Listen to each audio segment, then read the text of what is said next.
Veus, la Generalitat endureix de nou les mesures per reduir l'expansió de la Covid-19 després de les festes de Nadal. El govern ha decretat un pla de xoc durant 10 dies, del 7 al 17 de gener, que afecta sobretot a la mobilitat i al comerç. Catalunya torna al confinament municipal de dilluns a diumenge, a excepció dels desplaçaments essencials, com ara visitar familiars vulnerables o anar a la feina.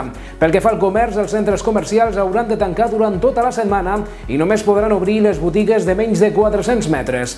El cap de setmana només podran estar oberts els comerços essencials, com ara alimentació o farmàcia. Pel que fa a les activitats esportives, només es poden fer a l'aire lliure i els gimnasos hauran de tancar portes fins al 17 de gener. Sí que es permetrà l'esport federat a l'aire lliure. Les activitats extraescolars només estaran permeses dins el grup Bombolla, és a dir, totes les activitats que es fan fora del centre escolar quedaran prohibides. El retorn a l'escola es manté el dia 11 de gener. Pel que fa a les limitacions que afecten a la cultura, bars i restaurants es queden com estaven. Així, bars i restaurants només poden obrir de 7:30 a 9:30 del matí i de 1 a 3:30 de la tarda.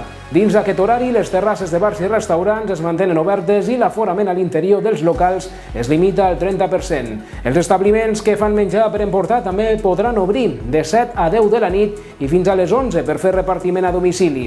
La cultura manté el límit d'aforament al 50%, sempre que no se sobrepassin les 1.000 persones, i els actes religiosos tenen un límit d'aforament del 30%, sempre que tampoc superin les 1.000 persones. També es manté el confinament nocturn entre les 10 de la nit i les 6 del matí. Continua la prohibició de reunions de més de 6 persones, excepte les que siguin, dins de la mateixa bombolla de convivència. Aquest enduriment de les mesures s'ha pres després que els indicadors de la Covid-19 hagin empitjorat considerablement a Catalunya. Cada cop hi ha més casos positius, el risc de rebrots en fila i augmenta la pressió als hospitals. Aquest dilluns han arribat a la demarcació de Lleida 1.650 vacunes i, segons ha informat el Departament de Salut, a partir d'ara els vaccins arribaran els dilluns i els dijous. La resta de dies de la setmana es procedirà a les vacunacions, que aquesta setmana ja començaran a rebre també els professionals sanitaris en paral·lel a les residències. Això és tot, gràcies per la vostra atenció. Més notícies i més veus aquí, a La Veu de Lleida. Fins aviat.